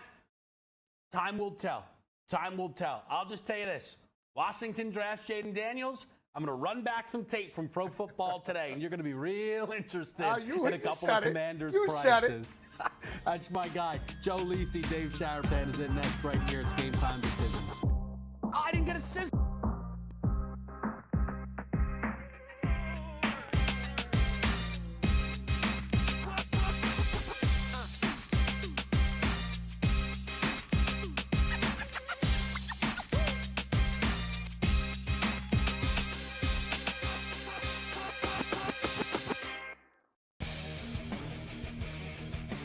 Like the Minnesota Wild were down by 2 goals today.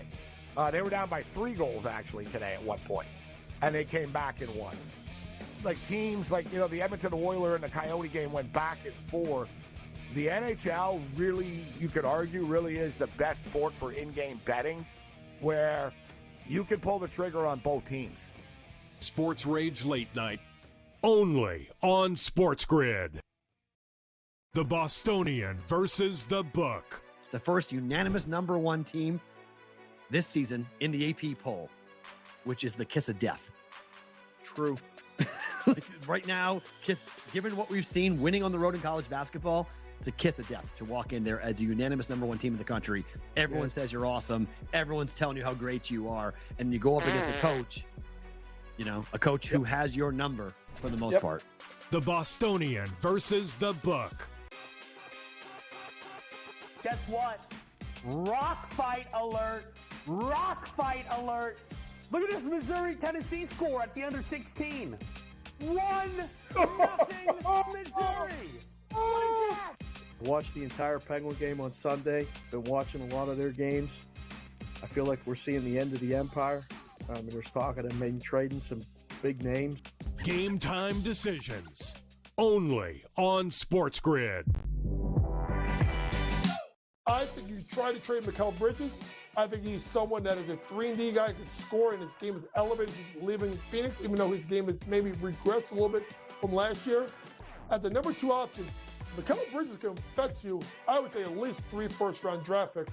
If you're not going to contend with Mikal Bridges, do him right, trade him, do a full rebuild.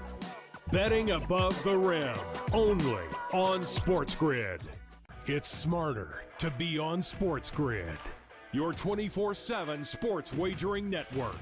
The early line. Magical and historic season in Lincoln, Nebraska continues. He is the best player in the NBA, but also in the biggest moments where the national media is watching. Newswire. Something that we have never seen happen before with one of the iconic coaches in the game. Pharrell Coast to Coast. The team covers. It's automatic.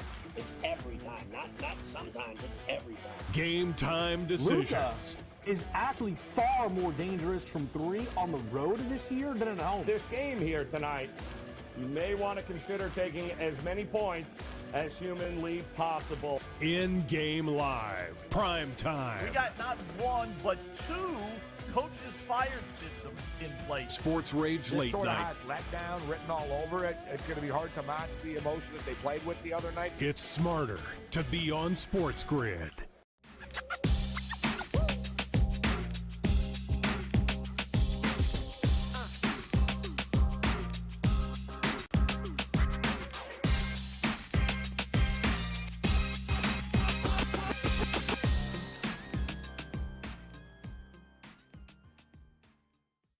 We are back right here on Game Time Decisions. And for the second time, I think, Dave Showerpan has showed up in Laker gear. Consig, how are you? I'm great, Kevin. How are you? I mean, the Lakers off a thumping last night. I just wanted to make sure everything was okay. Figured I'd show up in support of your guy.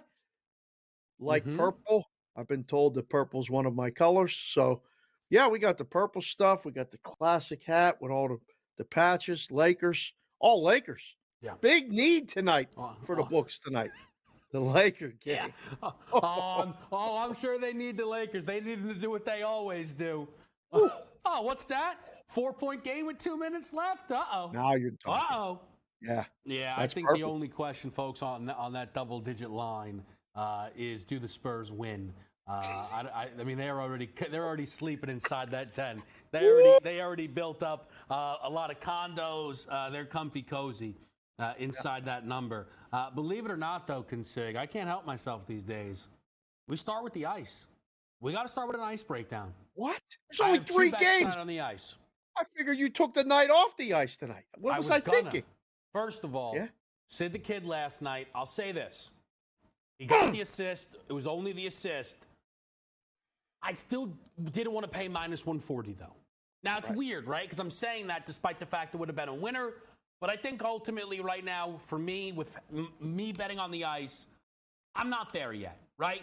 To be that kind of juice. That's how I feel. Fine. With that said, Leon Draisaitl for an assist is minus 145. Tonight? I did the 2+ points, though. I took the 2 points. It's can't plus help 138. You have to Here's get that the plus. thing, though. It's not just getting the plus, though, right? But it's allowing me. This is more serious than people, not Dave, expect me to take this, though. But basically, if I bet plus money every night, I can hit it 50% and be good. If I start betting minus 140s every night in the NHL, I got to be the best hockey bettor alive. We're not there yet. You got to be. Yeah, that's right. So that's part of it. Draisaitl, last 3 times they've come off of a loss, 2+ points. He's also coming off of a loss where he didn't have a point. It's a clear and obvious bounce back spot for one of the league's best. And in a game where the overs got to be the play. All right. The Oilers overs have been just kind of cruised through, but the Wild are an over team. I haven't looked at their last 10, but they go over a lot. They're playing a different style of game. Expect it.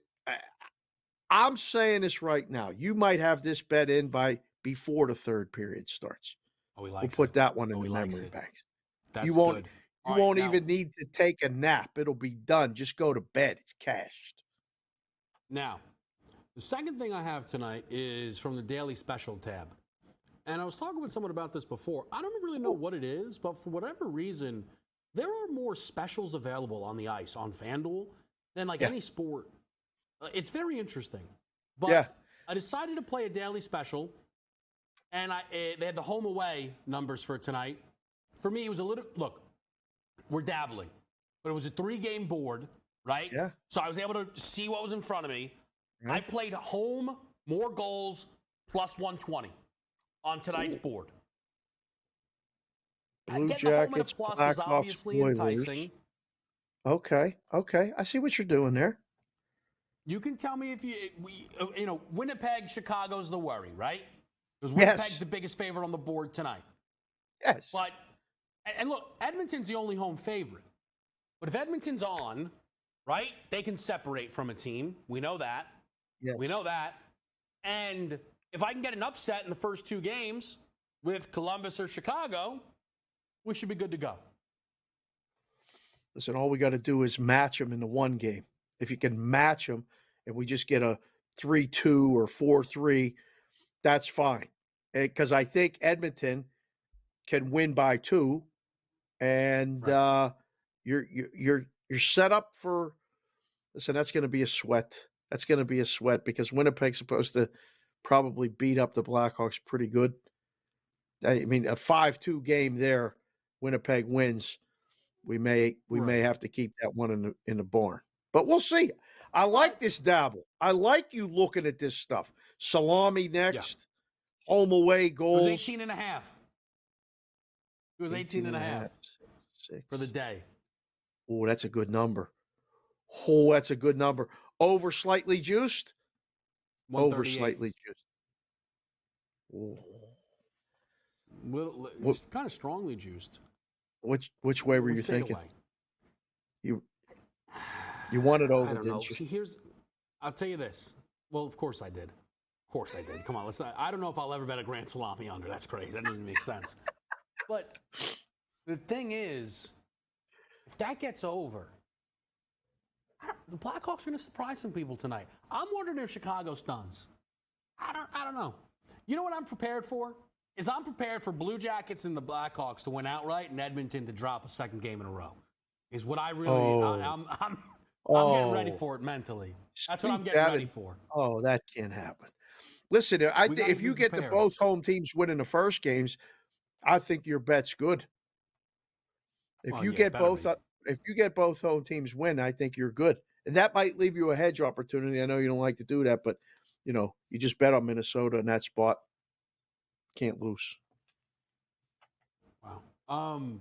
I want to ask you about something with college hoops. Yeah. It's a big weekend. A lot of big games. It is. I was talking with our guy Donnie on Moneyline earlier today. And Donnie, I'll use the teams that he used. There's two teams he's identified that he would like to put some national title futures on. Now, DRS is probably not going to do it until the bracket is set, but he's identified Houston and Kentucky. Now, Donnie said he is now going to be rooting against those teams so he can get the best number possible. In the room, what does it take to start moving teams back, right? Because there's no, right? It's not like, no, or for a lot of these books, I shouldn't say there are books that offer no's, but realistically, that's what it takes. But is it one loss? Is it two losses? Is it another team eating up a piece of the pie? How do we get there? First thing is injury. That's the first thing. If there's an injury, a significant injury, boom, you got to move him back. Just like the Embiid MVP thing. As soon as he got hurt, boom, he's out. Everyone else moves up, and you move the numbers. Number two, as far as a loss isn't going to hurt Houston nearly as much. They're at a number that they have to stay at because of where they're going for the Big 12 tournament and everything else. I mean, they're a legitimate shot maybe to win the rest of their games and maybe one more loss and then run the table in the tournament and be set up for a 1 seed. They're not going to move much. The Kentucky one's interesting. Got a big game this week at home against Alabama. Yeah. This might be the only time in history they've lost 5 games at home in a season, I think, if they lose to Alabama. It hasn't happened in a long time. So a loss to Kentucky or a loss for Kentucky will likely move them back. The day-to-day little stuff, like for the top teams, one loss usually isn't enough, K-Dub, but a losing streak at the second or third loss, you got to start moving them. You got to make them higher odds because who's buying stock when the team's on a losing streak? Nobody, right? The ones to move the teams that are losing takes more skill than the teams that are winning. Now, I'm also curious of something. Someone pointed out to me. There are Big East tournament odds up, right? Yeah. Why? Why would there be Big East tournament odds up? The only ones. One, speculation. Just trying to put out there if anybody will bite on that. A lot of times it's price discovery for the book. Put that out there and see if someone tips their hand at who they may be looking at when the bracket actually comes out. Because, I mean, putting out odds right now, you don't know who's second, who's third, who's going to play in what spot. So that's an interesting thing. But listen, as the book, you got a month to figure it out. That's awesome. I would love to do that. We used to get inquiries like that all the time. Right now, this was the week it happened, the week leading into, the last week of the month. Put it out. See if somebody shows up and bets a Marquette. See if somebody shows up and bets a Creighton to win a Big East championship, because that might be an indicator that somebody's lurking out there with a bag waiting to get you. What's interesting is, see, this is the thing, Dave, and I've always loved stuff like this, right, when we break this down. But what you just said there, right, of throw it out because they want to see. So they post this, if I'm not mistaken, right after UConn goes, obliterates Marquette, loses to Creighton, right? Yeah. So do they go, all right, you know what, let's just see what happens after UConn lost. Like, can we get people to bet everybody that's not UConn because they go, Huskies are vulnerable. Let's just see if we can take a. But my only thing, Dave, is, and I like, do the big guys do that? Right? Like the FanDuel this is a FanDuel sports book. Like they put up let's just, because we don't even have the odds. Like we don't have the bracket right now. You know what I mean? Like that. It's just such a fascinating thing. Yeah, no, that's somebody, that might have been somebody in the room going, I got odds for it. And somebody else in the room, like you come to me in a room and say, I got Big East tournament odds. And I go, really, K-Dub? Yeah, I got them. All right, you know what? Put them up. See if anybody does anything with them. And it could be a discussion as simple as that. And you put them up. Again, it's the perfect time after the UConn loss. I want to see who, professional bettors, rhombuses, parallelograms, whatever you want to call them. I want to see what they're thinking right now. So as the book, I can float that out there and go, they are going to like Creighton again to beat them. Oh, maybe it is Marquette. Maybe you'll get a sniper to, shoot a Villanova ticket at you. Some crazy thing that you didn't see coming. That'll help you prepare for the rest of the week and the rest of the season in the Big East. Now, I have one last question for you with the time we have remaining. Some books are hanging Academy Awards props. Wow. Now, do you have to bring someone in for that? I mean, what is even that process? I know a guy who does it. His name's Raphael. Super dude. Used to live in Vegas. Now he lives out of town. But he does entertainment odds, and he does and Johnny Avello, another guy, used to put these up for entertainment purposes only because they didn't pass the Nevada Gaming Control Board regulations. They never let us put them up here. That's a good thing to put up because you keep the limits low and you get the ladies involved, K-Dub. You get your aunts involved, the people that watch these movies. And then they throw a little here and they throw a little there. It's just action that you never got before. Me personally, yes, I would have to bring somebody in for that. Although I saw Boys in the Boat, I thought that was great. I would vote for that movie. The Marley movie, not so much. I would have that one down and say, let people bet that. It was interesting, but it wasn't that interesting. Not going to win any awards. By the way, great breakdown, but while you were doing that, I was doing more discovery on this Big East tournament. Way different limits. Depending on which option you would like to bet. And that's why we have these conversations here, folks. It's Game Time Decisions. We got you an NBA best bet on the other side of this quick commercial. Go Lakers! Yeah.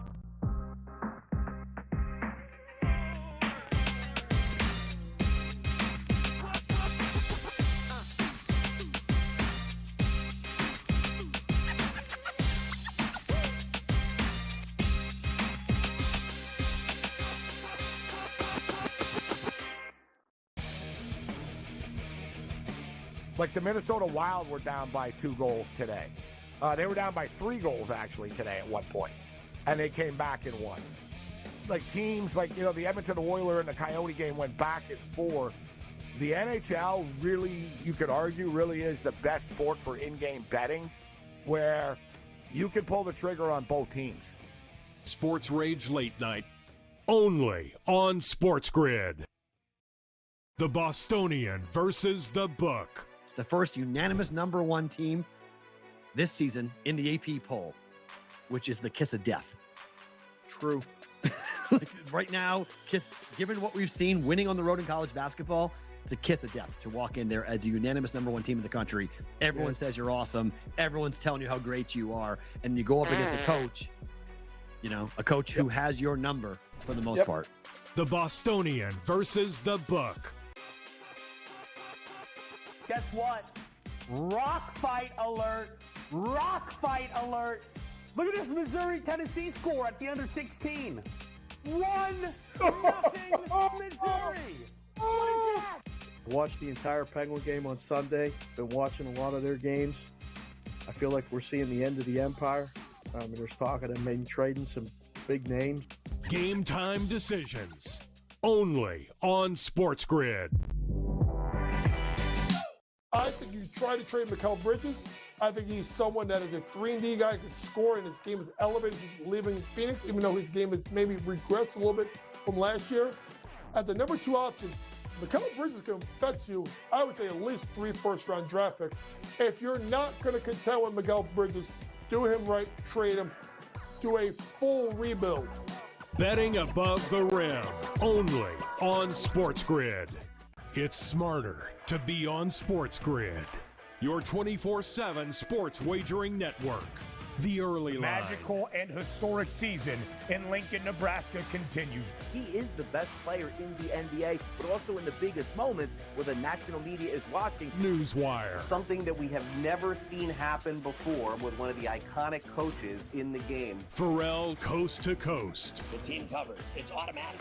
It's every time. Not sometimes. It's every time. Game time decisions. Luka is actually far more dangerous from 3 on the road this year than at home. This game here tonight, you may want to consider taking as many points as humanly possible. In-game live. Prime time. We got not 1, but 2 coaches fired systems in place. Sports Rage This late sort of night. has letdown written all over it. It's going to be hard to match the emotion that they played with the other night. It's smarter to be on SportsGrid.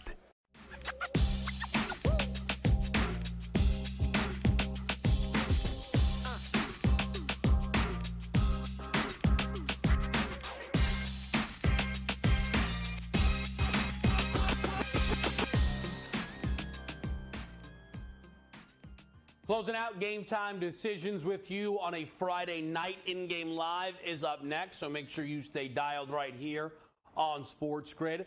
We've got ourselves a big-time weekend of college hoops coming up, and the Grid will have you cover. But I send you another reminder. Next week, Game Time decisions will have you covered for the weekend slate. Cannot wait for it. Also, just want to thank everybody that stopped by tonight. Joe Madden, Brady Cannon, Joe Lisi, Dave Sharapan, and Adam Kaufman as well. A busy Friday night. A lot of great games on this board. My favorite bet of the evening, though, comes late night, West Coast style. Klay Thompson over 14.5 points in a very clear and obvious bounce back spot. Klay coming off of a not just single-digit game, scored 3 points against the LA Lakers. Back-to-back, not only is that not a worry, it's encouraging. 15-plus points in 8 of 9 games played this year without rest. Also, Klay Thompson, when scoring single digits, has scored 15-plus in 6 of 8, kind of in that bounce-back scenario. So I absolutely love Klay here off the bench against a bad Charlotte defense. It is a key spot tonight. Give me Klay Thompson over 14.5 points. Other NBA wagers that are coming up, we've got Giannis over the 27.5 points with the Milwaukee Bucks going to Minnesota. Game number 1 for the second half of the Bucks, where we're betting over their updated win total at 50.5. We've got Victor Wembanyama late night over 22.5 points. And then we're also a couple of other props.